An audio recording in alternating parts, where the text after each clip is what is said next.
Hey, what's up, guys? It's Keith Allen. The Australian Open kicked off last weekend, and just in case you missed it, we caught the best moments of the event. I hope you guys enjoy our commentary because you can now use all of Pro Guides for free.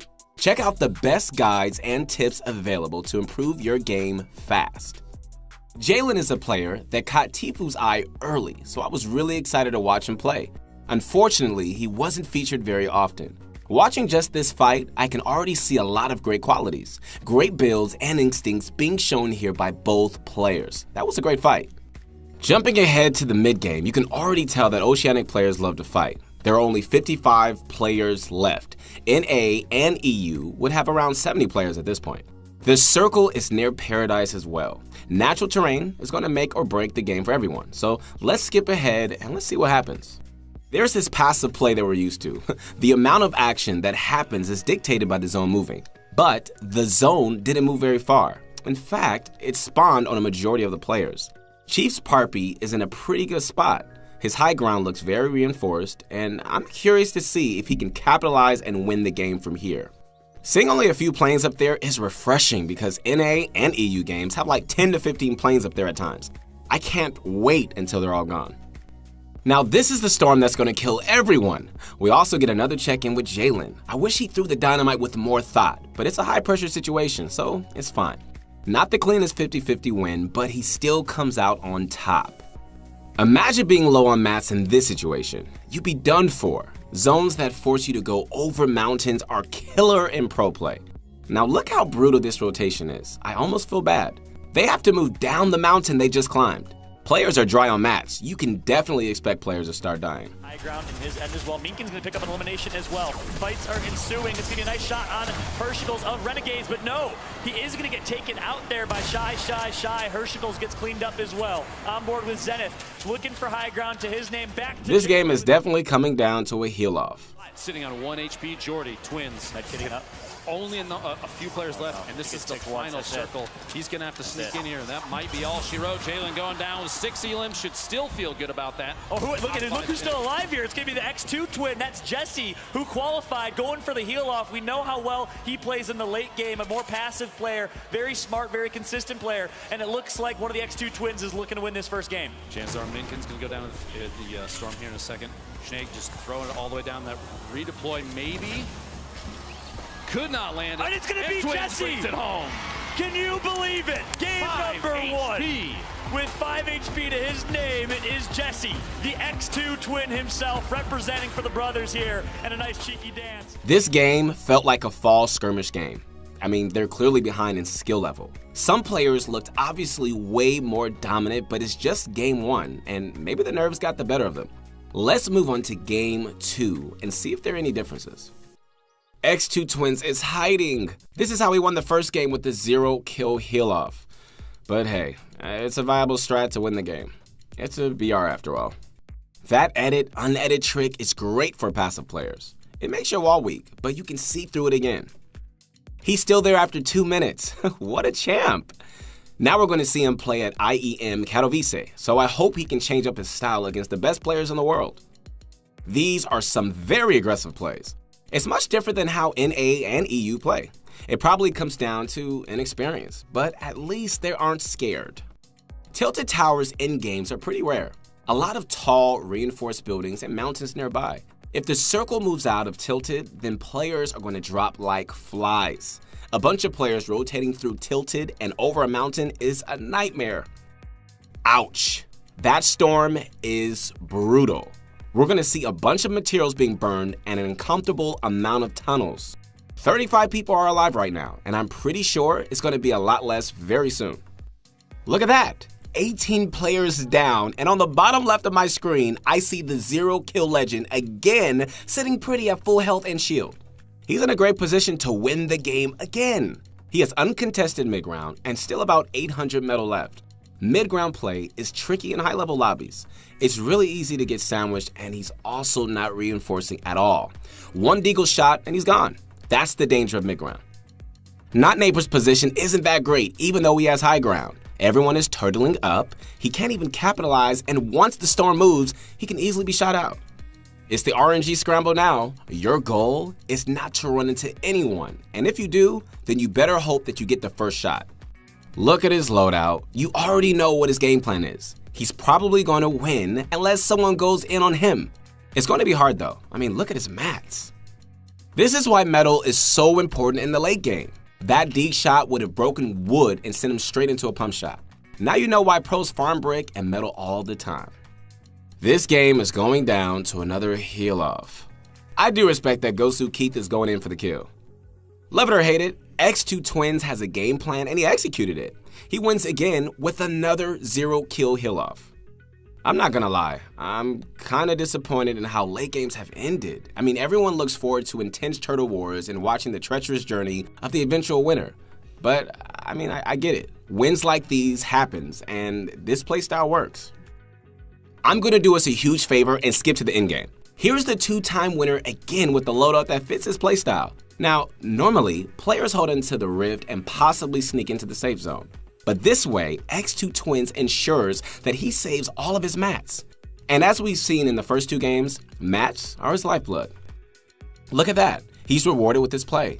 He has just under 2K mats and he probably hasn't even shot a bullet yet. We've also seen him continually favor mid-ground. You know, at this point, he's probably doing this on purpose. Most players actually avoid it because it costs way more mats to maintain. He knows this and he plays around it from the second he lands. I'm liking this guy's position. He gets to plow away at everyone and has a rocket launcher for good measure. This is the type of high ground you want. Gancho smile with the big boy play at 11 health. See, this is why in-game Fortnite is fun to watch. This guy's an animal. Making a Deagle play with 11 health? I want this guy to win. He deserves it. Back to the heal-off champion. This is the first time we've seen him pressured and he's actually low on mats. A good thing about his positioning is that he isn't very high off the ground, so fall damage isn't an issue. MF Vince is still on the high ground. What a beast. And there are 3 other players that are bound to fight. There he is. X2 Twins claims his first kill. MF Vince should easily have this win. I see a safety net below him. He has 2 med kits and a campfire running. For good measure, he still has some mats left. MF Vince does the unthinkable and moves away from his campfire and stops medkitting. I'm gonna give him a break here. I mean, it's a high ground pressure situation, but he threw the game. If you can complete a medkit during a heal off, you should just do it. He might have went for the kill just to score an extra point, but man, that one must have stung. X2 Twins wins on another storm elimination. This guy is an animal. The game came down to another storm elimination.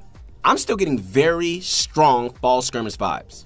Players are dropping like flies once the circle starts moving, which is a good and bad thing depending on how you look at it. Hey, on one hand, there's more of a chance for action, and on the other, it could be players mismanaging the storm. Let's hop into Game 4 and see if anything's going to change. It's only right that we start with this clip. The 3-time winner gets pushed and deleted. The player count looks reasonable here, but look at this clutter of players. It's kind of crazy, and this game looks more like an FNPL game than a pro game. Players are probably looking for those sweet elimination points. I'd actually love if NA and EU games turned out like this. We would see our favorite players actually build battle each other. Sort themselves out as opposed to getting really involved there. There's that slight drop, looks like the structure underneath, and a build fight engaging here. Keith trying to push up, see if he can take high ground back, but he says no thank you. He's gonna back all the way back down, halfway down the structure and build himself in a 1-by-1. He's kind of waiting for the explosion. Oh, he can wall himself off more. Oh dear. Fall damage hitting there, 67 left, 2 full shields and 5 bandages might be enough to pick himself back up just in time for a push from Zarbi. What you want to be doing, jumping over onto the other side of the map. Slayer and Herschel's having a bit of a go at each other now. We've already seen Slayer pick up 1 or 2 eliminations in this match so far. Looking for that third, looking for that point. It would be the first, I believe. No, it's the second one. Donger sitting on 3 eliminations of his own. He picked up his first point of this game already. Player looks at it too as Slayer goes down. Absolutely quick. Beamed. The fighting and late rotations are starting to make sense. Players that landed on the east side of the map are playing a running simulator, and they all enter the second zone at the same time. When you're right next to a dude, you're probably going to shoot. Look at the next zone. The players on the south side of the zone might be close to the zone, but the player density there is pretty bad. Now, once they get in, they're going to have to fight moving zones right after. I know I've talked about the zone a lot, and there's a reason for it. Let's jump ahead to the end game. See that next safe zone? Whenever a safe zone requires the entire lobby to push up a mountain, like in Game 1, you can expect a lot of deaths. If you have no mats, then better luck next time. This player is in great shape and even has 5 kills, but we didn't really get to watch any. Epic Spectator Client is still a work in progress. This storm is so rough. Dude is still in a plane. I respect that. This guy is on ultimate high ground, and you can tell right away that he wants to heal off. Glider redeploy makes this strategy somewhat viable, but he's still too high for no good reason. This is what happens when no one has mats, and as is tradition, the last one in wins the fight. Let's look at positioning again. Dolph is in the best spot right now, despite being a low ground. He just picked up mats, heals, and no one is near. Now, soon enough, people will understand that low ground isn't always a bad thing. Good shot, sir. What is this guy doing? He could have easily just ran out and fought. He has nearly full shields and plenty of time to save himself from the storm. Instead, he's BMing. I'm upset Dolph didn't get the kill here, but man, that's a play DS Contest will look back and shake his head. This is great awareness from Dolph. To know that Kojo's in the sky, I love how he's calm enough to shoot at the right spot as well. Yep, you see that? Kojo was too high and couldn't execute the glider redeploy at the perfect time. Great win by Dolph. Hopefully, we can get to see more of him in the future. It's pretty clear to me that these players are more than fine mechanically. Their meta is completely different though. Early game hot drops are a clear strategy for Oceanic players, and we're seeing upwards of 30 players drop before the third storm. I'm all in for different metas in different regions, but I'm not too sure if this one works with the current point system. Now, overall though, the pacing is much more viewer friendly, but I love to see higher level of mechanics. So let's move on to Game 5. I've been meaning to mention this throughout the video, but man, the UI bugs are terrible. It's kind of crazy how Epic gets a pass on errors like this. The loadouts, shields, and player count needs to be there, or else watching becomes a chore. Anyways, there isn't much happening in this game, so let's just go ahead. Look at the player count, 60 players left, and the second storm is just starting to close in. This zone is way more forgiving than the last one. There should be plenty of players in the last few storms. Check out a few of these awesome plays. It really goes to show that this zone seems pretty forgiving. A lot of fights could happen here. Let's enjoy these fights. You can bet your bottom dollar that everyone else is going to get involved as well. Everyone wants to pick up that elimination. The stink bomb as well, forcing him out of position. This is not good for Phil at all. Phil is under a lot of fire. Phil has actually been eliminated. 3 players with sights on you, and you're so incredibly low. No cover to be found. He will get eliminated. Papi now, he's reinforcing this area, spotting that there's going to be other threats that we need to contend with. There's going to be 24 seconds until the storm shrinks. Yeah. He might ideally want to be maybe 500 or so more, but at the end of the day, it's not terrible for him. His Problem loadout is a bit terrible, though. He is in a very precarious position in terms of the map geography, down below Polar Peak. Lots of players around him, lots of players looking at him. He's really in the middle of nowhere. There's a lot of players going to be taking some shots at him and putting him under pressure, so it's not an easy rotation in here for him. It's up towards Viking, perhaps. Then everyone's going to have to start building up that hill. Papi and Taylor. Taylor is actually taken out now by Papi.